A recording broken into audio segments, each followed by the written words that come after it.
Assalamualaikum warahmatullahi wabarakatuh. Hai teman-teman, perkenalkan nama saya Dwi Syabitri dengan NIM 2107984 dari kelas Pendidikan Teknik Bangunan kelas B. Di sini saya akan membahas sebuah topik dengan judul Sistem Pendidikan Nasional. Dengan submateri pembahasan yaitu mengenai pengertian Sistem Pendidikan Nasional, 8 Standar Nasional Pendidikan, Tujuan Pendidikan Nasional, ruang lingkup Sistem Pendidikan Nasional, prinsip Sistem Pendidikan Nasional, implementasi manajemen Sistem Pendidikan Nasional, dan isu dan permasalahan Sistem Pendidikan Nasional.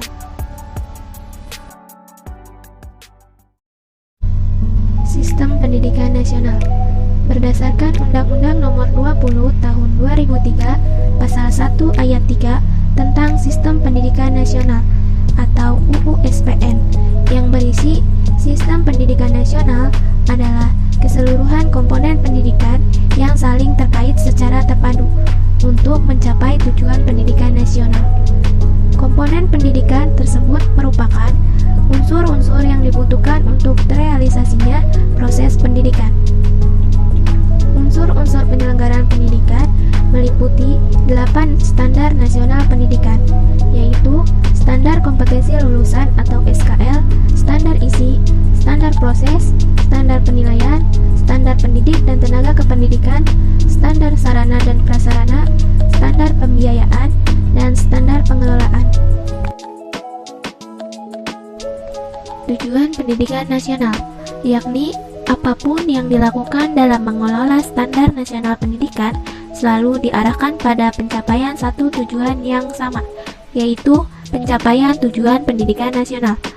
Di dalam tujuan pendidikan nasional diatur dalam Undang-Undang Nomor 20 Tahun 2003 Pasal 3 yang berisi pendidikan nasional berfungsi mengembangkan kemampuan dan membentuk watak serta peradaban bangsa yang bermartabat dalam rangka mencerdaskan kehidupan bangsa, bertujuan untuk berkembangnya potensi peserta didik agar menjadi manusia yang beriman dan bertakwa kepada Tuhan Yang Maha Esa, berakhlak mulia, sehat, berilmu, cakap, kreatif, mandiri, dan menjadi warga negara yang demokratis dan bertanggung jawab. Ruang lingkup Sistem Pendidikan Nasional. Pendidikan di Indonesia yang dinaungi oleh Sistem Pendidikan Nasional dapat dilihat dari jalur, jenjang, dan jenis pendidikan. Jalur dan jenjang dan jenis pendidikan tersebut dapat diwujudkan dalam bentuk satuan pendidikan yang diselenggarakan oleh pemerintah, pemerintah daerah, dan atau masyarakat. Jalur pendidikan terdiri atas pendidikan formal, pendidikan non-formal, dan pendidikan informal. Pendidikan formal terdiri dari pendidikan anak usia dini atau PAUD, pendidikan dasar, pendidikan menengah, dan pendidikan tinggi. Pendidikan non-formal. Pendidikan non-formal diselenggarakan bagi warga masyarakat yang memerlukan layanan pendidikan sebagai pengganti, penambah, dan atau pelengkap pendidikan formal. Pendidikan non-formal berfungsi mengembangkan potensi dan keterampilan serta pengembangan sikap dan kepribadian seperti lembaga kursus, lembaga pelatihan, pusat kegiatan masyarakat, dan majelis taklim. Selanjutnya, pendidikan informal. Pendidikan informal adalah kegiatan yang dilakukan oleh keluarga dan lingkungan berbentuk kegiatan belajar secara mandiri. Berdasarkan jenis pendidikannya, ruang lingkup Sistem Pendidikan Nasional terdiri dari pendidikan kedinasan, pendidikan keagamaan, pendidikan jarak jauh, pendidikan khusus dan layanan khusus. Pendidikan kedinasan berfungsi meningkatkan kemampuan dan keterampilan dalam melaksanakan tugas kedinasan bagi pegawai dan calon pegawai negeri suatu lembaga. Pendidikan keagamaan berfungsi mempersiapkan peserta didik menjadi masyarakat yang memahami dan mengamalkan nilai-nilai agama seperti pesantren, pendidikan diniyah, dan lainnya. Pendidikan jarak jauh berfungsi memberikan layanan pendidikan kepada masyarakat yang tidak bisa mengikuti pendidikan secara tatap muka. Pendidikan khusus dan layanan khusus biasanya diperuntukkan bagi peserta didik di daerah terpencil atau terbelakang, masyarakat adat yang terpencil dan atau mengalami bencana alam. Prinsip Sistem Pendidikan Nasional. Pendidikan nasional merupakan sebuah sistem yang harus dilaksanakan berdasarkan prinsip-prinsip berikut. 1. Pendidikan diselenggarakan secara demokratis dan berkeadilan, serta tidak diskriminatif dengan menjunjung tinggi hak asasi manusia, nilai keagamaan, nilai kultural, dan kemajemukan bangsa. 2. Pendidikan diselenggarakan sebagai satu kesatuan yang sistematik dengan sistem terbuka dan multi makna. 3. Pendidikan diselenggarakan sebagai suatu proses pembudayaan dan pemberdayaan peserta didik yang berlangsung sepanjang hayat. 4. Pendidikan diselenggarakan dengan memberikan keteladanan, membangun kemauan, dan mengembangkan kreativitas peserta didik dalam proses pembelajaran. 5. Pendidikan diselenggarakan dengan mengembangkan budaya membaca, menulis, dan berhitung bagi segenap warga masyarakat. 6. Pendidikan diselenggarakan dengan memberdayakan semua komponen masyarakat melalui peran serta dalam penyelenggaraan dan pengendalian mutu layanan pendidikan. Implementasi manajemen sistem pendidikan nasional. Menurut Sotarman 2009 mengemukakan bahwa sistem adalah sekumpulan elemen yang saling berhubungan dan saling berinteraksi dalam satu kesatuan untuk menjalankan suatu proses pencapaian suatu tujuan utama. Menurut Jimmy L. Boal 2008 mengemukakan bahwa sistem adalah hubungan satu unit dengan unit-unit lainnya yang saling berhubungan satu sama lain dan tidak dapat dipisahkan serta menuju satu kesatuan dalam rangka mencapai tujuan yang telah ditetapkan. Maka dapat disimpulkan bahwa makna dari sistem adalah seperangkat hal yang terhubung atau perangkat yang beroperasi atau bekerja secara bersama-sama. Implementasi manajemen sistem pendidikan nasional meliputi 1. Sistem pendidikan nasional dan manajemen sistem pendidikan nasional. 2. Organisasi pendidikan nasional. 3. Kajian peraturan dan perundang-undangan manajemen sistem pendidikan nasional. Sistem pendidikan nasional dan manajemen sistem pendidikan nasional. Manajemen sistem pendidikan nasional adalah proses mengelola keseluruhan komponen pendidikan yang saling terkait satu sama lain dengan memberdayakan semua sumber daya pendidikan supaya tujuan pendidikan nasional dapat dicapai secara efektif, efisien, dan berkeadilan. Keseluruhan komponen pendidikan meliputi komponen masuk atau input, proses, dan hasil atau output, dampak, serta sumber daya pendidikan yang terdiri dari sumber daya manusia dan sumber daya non-manusia. Sumber daya manusia meliputi pendidik dan tenaga kependidikan, peserta didik, orang tua, dan masyarakat. Sedangkan sumber daya non-manusia meliputi kurikulum, sarana dan prasarana, biaya, sistem informasi manajemen sekolah, dan sebagainya. Organisasi Pendidikan Nasional. Organisasi Pendidikan Nasional merupakan sistem yang menaungi implementasi penyelenggaraan pendidikan nasional, dikembangkan sesuai dengan kebutuhan pencapaian visi dan misi lembaga sebagai bagian dari subsistem pembangunan nasional. Organisasi pendidikan dituangkan dalam Undang-Undang Nomor 25 Tahun 2004 yang mengamanatkan adanya Rencana Pembangunan Jangka Panjang Nasional atau RPJPN.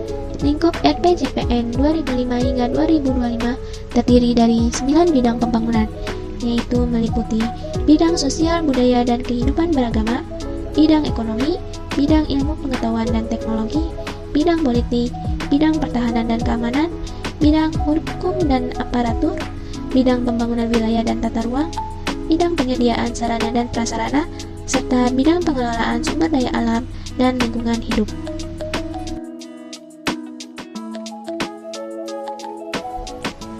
Kajian peraturan dan perundang-undangan manajemen sistem pendidikan nasional.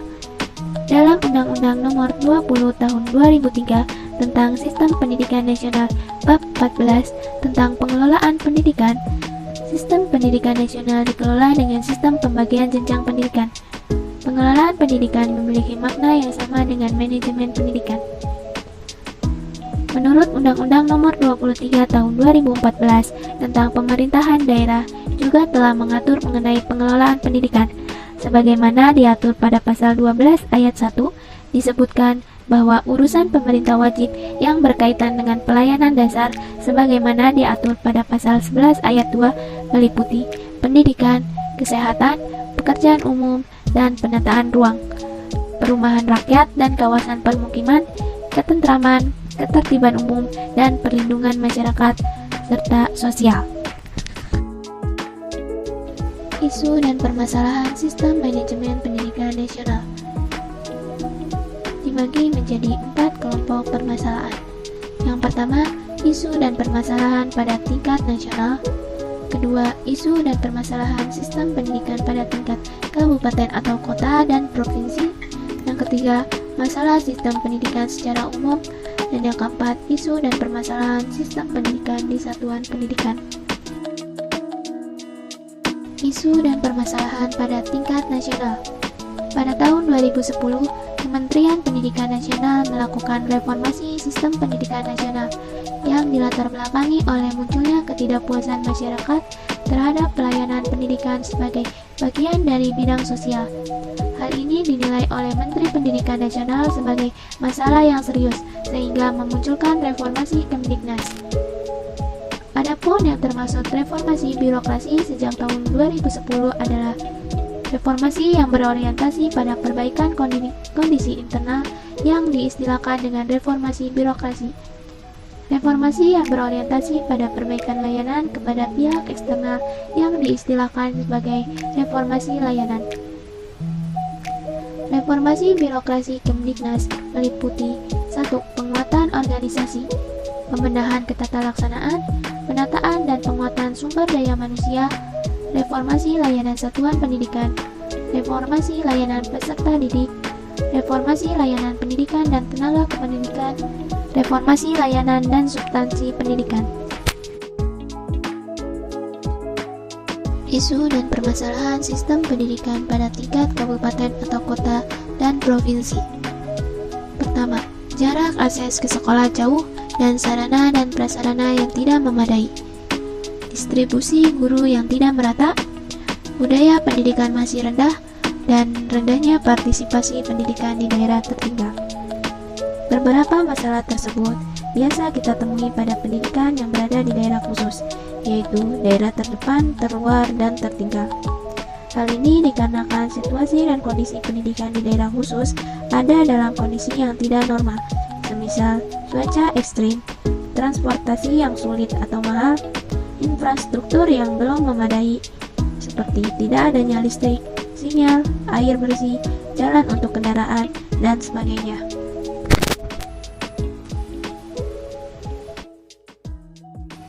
Masalah pendidikan secara umum.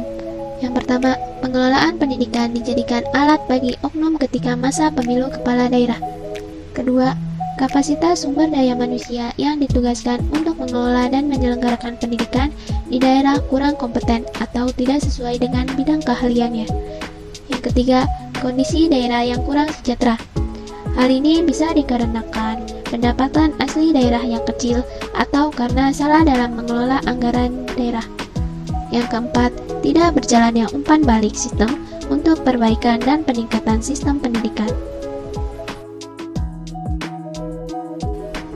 Isu dan permasalahan sistem pendidikan di satuan pendidikan. Yang pertama, sistem manajemen sekolah yang belum berjalan secara optimal. Hal ini dikarenakan kemampuan kepala sekolah dan para wakil kepala sekolah dalam mengelola pendidikan tidak memadai. Yang kedua, karakter kepemimpinan kepala sekolah tidak sesuai dengan tuntutan sebagai pemimpin organisasi atau lembaga kependidikan. Beberapa bentuk kepemimpinan yang tidak sesuai adalah menyamakan model kepemimpinan sekolah dengan militer. Yang ketiga, lingkungan sekitar sekolah kurang berpengaruh positif, bahkan berpengaruh secara negatif, seperti budaya masyarakat yang kurang mendukung anak untuk melanjutkan sekolah. Yang keempat, posisi satuan pendidikan berada di daerah yang tidak kondusif, yaitu seperti di pinggir terminal, di pinggir pasar, di pinggir sungai, atau lainnya.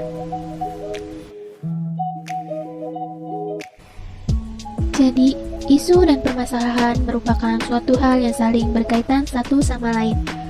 Keterkaitan isu dan masalah di antara berbagai tingkatan tersebut merupakan hal yang logis karena pendidikan nasional dikelola dalam sebuah sistem yang disebut sistem pendidikan nasional. Oleh karena itu, pemecahan masalah pengelolaan pendidikan nasional harus dilakukan secara sistematis dan sistematik sehingga tujuan pendidikan dapat tercapai secara efektif, efisien, dan berkeadilan. Sekian pembahasan materi mengenai sistem pendidikan nasional. Terima kasih atas perhatiannya. Wassalamualaikum warahmatullahi wabarakatuh.